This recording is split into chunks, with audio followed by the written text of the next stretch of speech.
ఓం శాంతి 20/9/2024 మధురమైన పిల్లలు, మీరు తండ్రి సమానంగా ఈశ్వరీయ సేవాదారులుగా అవ్వాలి. సంగమంలో తండ్రి పిల్లలైన మీ సేవను చేయడానికి వస్తారు. ప్రశ్న: ఈ పురుషోత్తమ సంగమయుగమే అన్నింటికంటే మనోహరమైనది మరియు కళ్యాణకారి అయినది ఎలా? జవాబు: ఈ సమయంలోనే పిల్లలైన మీరు, స్త్రీ పురుషులిరువురూ ఉత్తములుగా అవుతారు. ఈ సంగమయుగం ఉన్నదే కలియుగాంత మరియు సత్యుగ ఆదికి మధ్యనున్న సమయం. ఈ సమయంలోనే తండ్రి పిల్లలైన మీ కొరకు ఈశ్వరీయ యూనివర్సిటీని తెరుస్తారు. అక్కడ మీరు మనుషుల నుండి దేవతలుగా అవుతారు. ఇటువంటి యూనివర్సిటీ మొత్తం కల్పమంతటిలో ఇంకెప్పుడూ ఉండదు. ఈ సమయంలోనే అందరి సద్గతి జరుగుతుంది. ఓం శాంతి. ఆత్మిక తండ్రి కూర్చుని ఆత్మిక పిల్లలకు అర్థం చేయిస్తారు. ఇక్కడ కూర్చుంటూ ఒకటేమో మీరు తండ్రిని స్మృతి చేస్తారు, ఎందుకంటే వారు పతిత పావనుడు. వారిని స్మృతి చేయడం ద్వారానే పావనులుగా సతోప్రధానులుగా అవ్వాలి అన్నది మీ లక్ష్యం. సతో వరకు అవ్వాలి అన్నది లక్ష్యం కాదు, సతో ప్రధానులుగా అవ్వాలి. అందుకే తండ్రిని కూడా తప్పకుండా స్మృతి చేయాలి. అంతేకాక మధురమైన ఇంటిని కూడా స్మృతి చేయాలి, ఎందుకంటే అక్కడకు వెళ్ళాలి. అంతేకాక ఆస్తిపాస్తులు కూడా కావాలి, కావున మన స్వర్గధామాన్ని కూడా స్మృతి చేయాలి, ఎందుకంటే ఈ ప్రాప్తి లభిస్తుంది. పిల్లలకు తెలుసు, మేము తండ్రికి పిల్లలుగా అయ్యాము. తప్పకుండా తండ్రి నుండి శిక్షణ తీసుకుని మేము నంబర్వార్ పురుషార్థానుసారంగా స్వర్గంలోకి వెళ్తాము. మిగిలిన జీవాత్మలెవరైతే ఉన్నారో వారు శాంతిధామంలోకి వెళ్ళిపోతారు. ఇంటికైతే తప్పకుండా వెళ్ళాలి. పిల్లలకు ఇది కూడా తెలుసు, ఇప్పుడిది రావణరాజ్యం, దీంతో పోల్చి సత్యుగానికి రామరాజ్యం అన్న పేరునివ్వడం జరుగుతుంది. 2 కళలు తగ్గిపోతాయి. వారిని సూర్యవంశీయులని, ఆ తర్వాత వారిని చంద్రవంశీయులని అంటారు. ఏ విధంగా క్రిస్టియన్ల రాజ్యవంశం ఒకటే నడుస్తుందో అలాగే ఇది కూడా ఒకటే రాజ్యవంశం. కాని అందులో సూర్యవంశీయులు మరియు చంద్రవంశీయులు ఉన్నారు. ఈ విషయాలు ఏ శాస్త్రాల్లోనూ లేవు. తండ్రి కూర్చుని అర్థం చేయిస్తారు. దానినే జ్ఞానం లేక నాలెడ్జ్ అంటారు. స్వర్గస్థాపన జరిగిన తర్వాత ఇక జ్ఞానం యొక్క అవసరం ఉండదు. ఈ జ్ఞానం పిల్లలకు పురుషోత్తమ సంగమయుగంలోనే నేర్పించడం జరుగుతుంది. మీ సెంటర్లలో లేక మ్యూజియంలలో చాలా పెద్ద పెద్ద అక్షరాలతో తప్పకుండా ఇలా రాయబడి ఉండాలి: సోదరీ సోదరులారా, ఇది పురుషోత్తమ సంగమయుగం. ఇది ఒకేసారి వస్తుంది. పురుషోత్తమ సంగమయుగం యొక్క అర్థాన్ని కూడా అర్థం చేసుకోరు, కావున ఇలా కూడా రాయాలి: కలియుగాంతం మరియు సత్యుగ ఆది యొక్క సంగమం అని. కావున సంగమయుగం అన్నింటికంటే శోభాయమానమైనదిగా, కళ్యాణకారిగా అవుతుంది. తండ్రి కూడా అంటారు, నేను పురుషోత్తమ సంగమయుగంలోనే వస్తాను. కావున సంగమయుగం యొక్క అర్థాన్ని కూడా వివరించారు. వేశ్యాలయం యొక్క అంతిమం, శివాలయం యొక్క ఆది. దీనిని పురుషోత్తమ సంగమయుగం అంటారు. ఇక్కడ అందరూ వికారులుగా ఉన్నారు, అక్కడ అంతా నిర్వికారులుగా ఉంటారు. తప్పకుండా ఉత్తములు అన్ని నిర్వికారులనే అంటారు కదా. పురుషులు మరియు స్త్రీలు ఇరువురూ ఉత్తములుగా అవుతారు. అందుకే దీనికి పురుషోత్తమ అన్న పేరుంది. ఈ విషయాల గురించి ఇది సంగమయుగమని తండ్రి మరియు పిల్లలను మీకు తప్ప ఇంకెవ్వరికీ తెలియనే తెలియదు. పురుషోత్తమ సంగమయుగం ఎప్పుడుంటుంది అన్న ఆలోచన ఎవరికీ రాదు. ఇప్పుడు తండ్రి వచ్చి ఉన్నారు. వారు మనుష్య సృష్టికి బీజరూపుడు. వారికి ఇంతటి మహిమ ఉంది. వారు జ్ఞానసాగరుడు, ఆనందసాగరుడు, పతిత పావనుడు. జ్ఞానంతో సద్గతి చేస్తారు. భక్తితో సద్గతి అని మీరెప్పుడు అనరు. జ్ఞానంతో సద్గతి లభిస్తుంది మరియు సద్గతి సత్యుగంలోనే ఉంటుంది. కావున తప్పకుండా కలియుగాంతం మరియు సత్యుగ ఆది యొక్క సంగమంలోనే వారు వస్తారు. తండ్రి ఎంత స్పష్టం చేసి అర్థం చేయిస్తారు. కొత్తవారు కూడా వస్తారు. ఖచ్చితంగా కల్పకల్పము ఏ విధంగా వచ్చారో అలాగే వస్తూ ఉంటారు. రాజధాని ఇదే విధంగా స్థాపనవ్వనున్నది.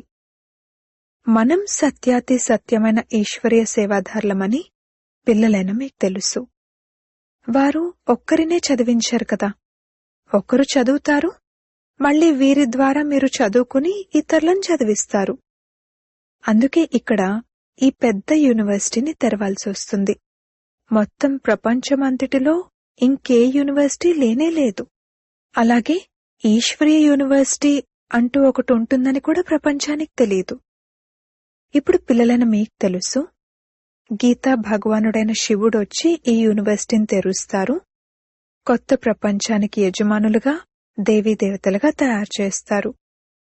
ఈ సమయంలో ఏ ఆత్మ అయితే తమోప్రధానంగా అయిపోయిందో మళ్ళీ ఆ ఆత్మే సతోప్రధానంగా అవ్వాలి.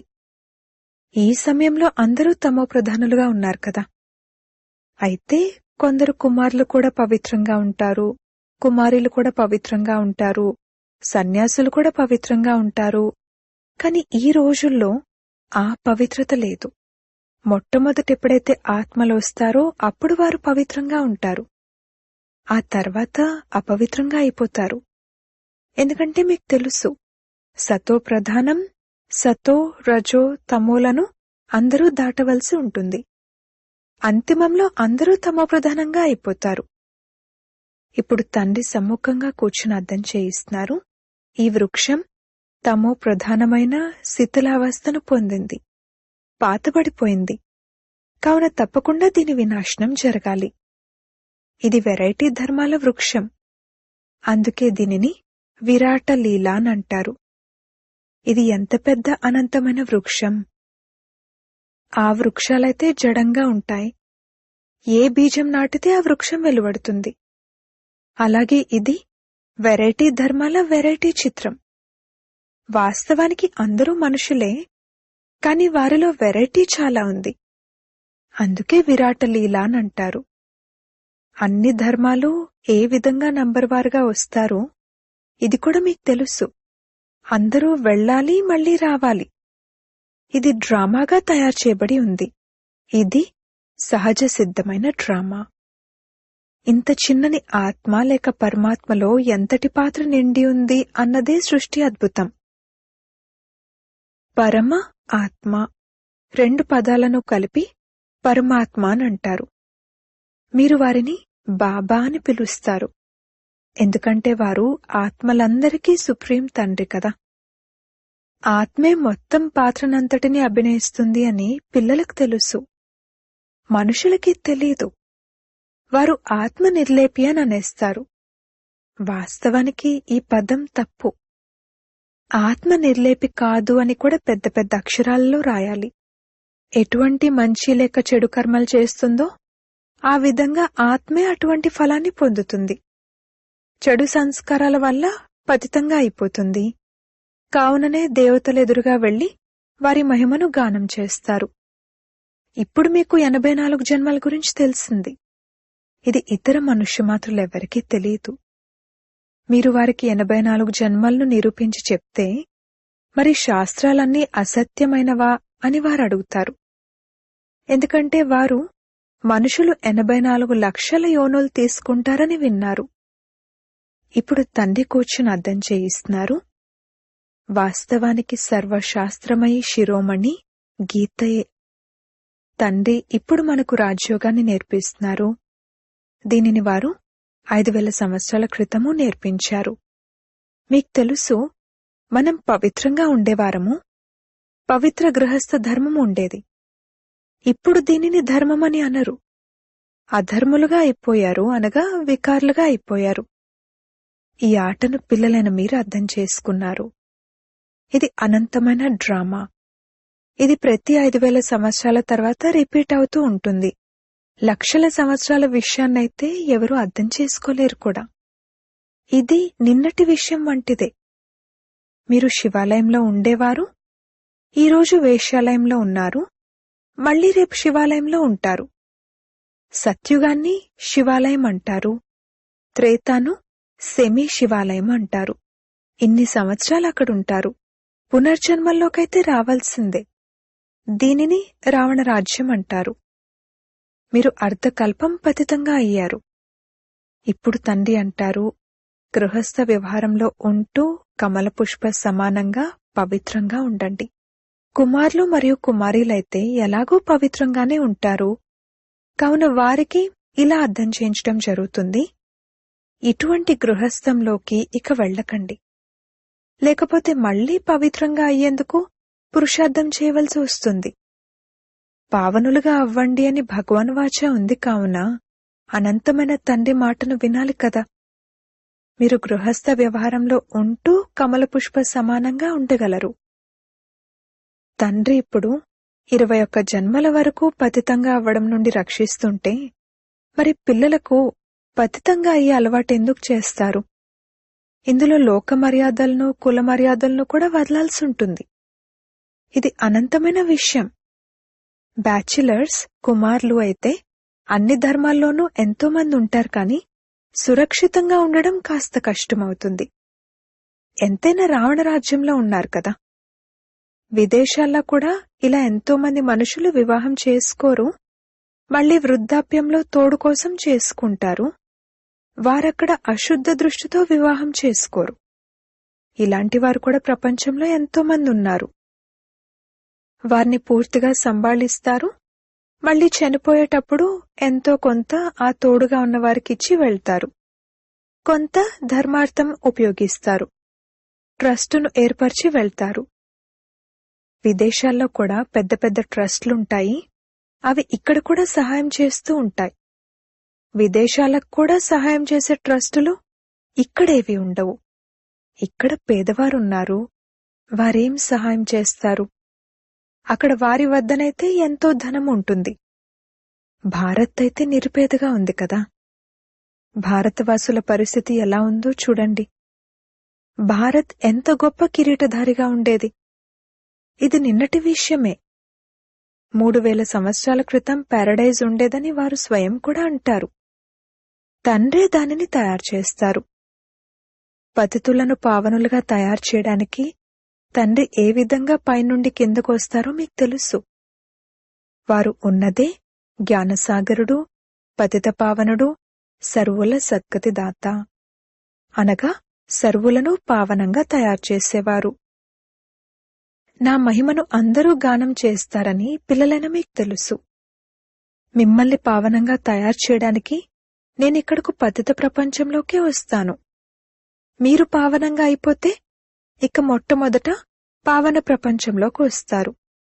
ఎంతో సుఖాన్ని పొందుతారు. మళ్లీ రావణ రాజ్యంలో పడిపోతారు. పరంపిత పరమాత్మ జ్ఞానసాగరుడు, శాంతిసాగరుడు, పతిత పావనుడు అని గానం చేస్తారు, కాని పావనంగా తయారు చేయడానికి వారెప్పుడు వస్తారు? ఇదెవ్వరికీ తెలియనే తెలియదు. తండ్రి అంటారు, మీరు నా మహిమ చేస్తారు కదా. ఇప్పుడు నేనొచ్చాను, మీకు నా పరిచయాన్ని ఇస్తున్నాను. నేను ప్రతి 5000 సంవత్సరాల తర్వాత ఈ పురుషోత్తమ సంగం యుగంలో వస్తాను. నేనెలా వస్తాను అన్నది కూడా అర్థం చేయిస్తాను. చిత్రాలు కూడా ఉన్నాయి. బ్రహ్మ ఏమీ సూక్ష్మవతనంలో ఉండరు. బ్రహ్మ ఇక్కడే ఉన్నారు, మరియు బ్రాహ్మణులు కూడా ఇక్కడే ఉన్నారు. వారినే గ్రేట్ గ్రేట్ గ్రాండ్ ఫాదర్ అని అంటారు.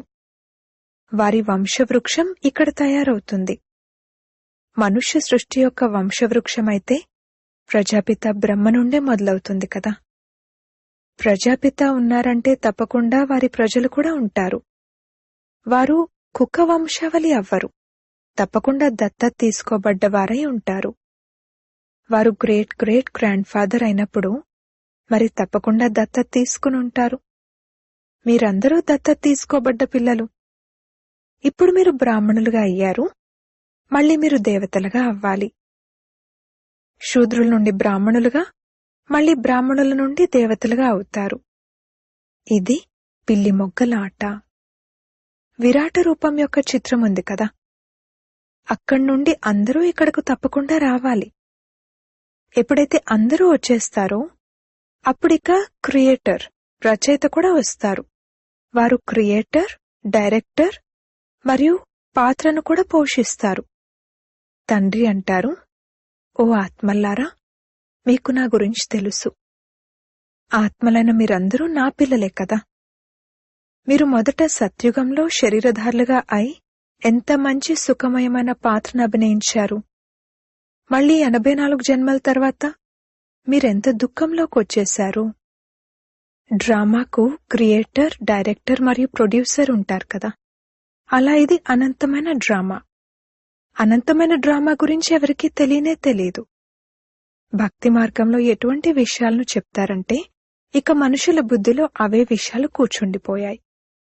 ఇప్పుడు తండ్రి అంటారు, మధురాతి మధురమైన పిల్లలు, ఇవన్నీ భక్తి మార్గపు శాస్త్రాలు.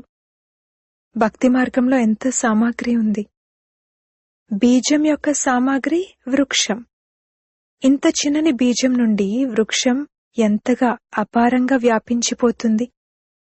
భక్తికి కూడా అంతే విస్తారం ఉంది. జ్ఞానం బీజం, అందులో ఎటువంటి సామాగ్రి యొక్క అవసరమూ ఉండదు.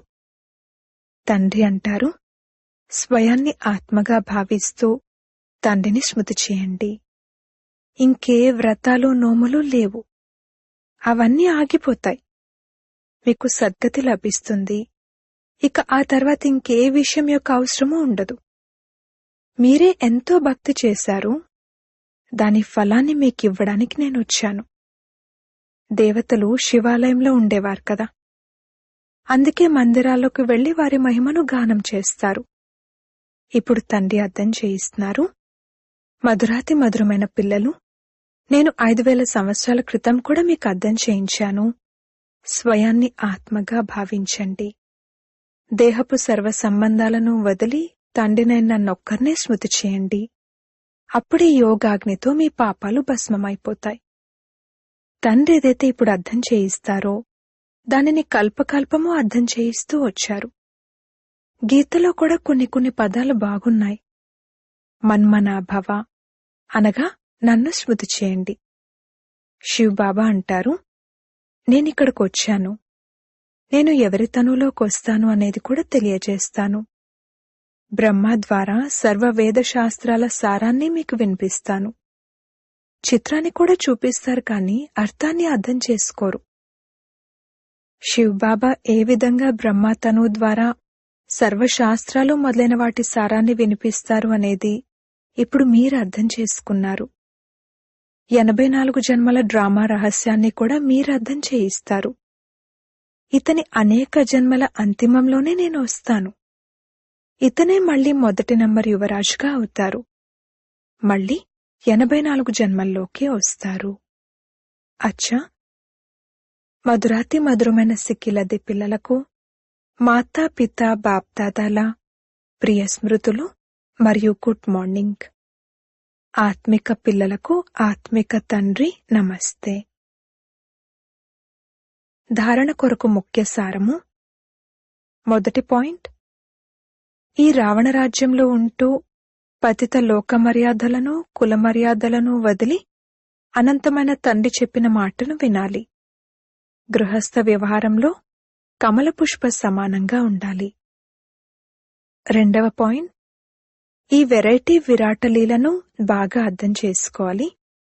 ఇందులో పాత్రను అభినయించే ఆత్మ నిర్లేపి కాదు, మంచి చెడు కర్మలను చేస్తుంది మరియు దాని ఫలాన్ని పొందుతుంది. ఈ రహస్యాన్ని అర్థం చేసుకుని శ్రేష్ఠ కర్మలను చేయాలి. వరదానము. తండ్రి సంస్కారాలను తమ ఒరిజినల్ సంస్కారాలుగా తయారు చేసుకునే శుభభావన శుభకామనాధారి భవ.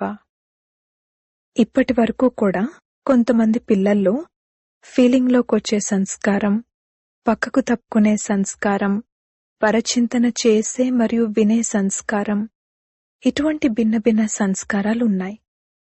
వాటికి సంబంధించి ఏమంటారంటే, ఏం చేయను, ఇది నా సంస్కారం. ఈ నాది అన్న పదమే పురుషార్థాన్ని డీలా చేస్తుంది. ఇది రావణుడి వస్తువు, నాది కాదు. తండ్రి సంస్కారాలేవైతే ఉన్నాయో అవే బ్రాహ్మణుల యొక్క ఒరిజినల్ సంస్కారాలు. ఆ సంస్కారాలేంటంటే విశ్వ కళ్యాణకారి, శుభచింతనధారి, అందరి పట్ల శుభభావన శుభకామనాధారి. స్లోగన్. ఎవరిలోనైతే సమర్థత ఉందో వారే సర్వశక్తుల ఖజానాలకు అధికారులు. ఓం శాంతి.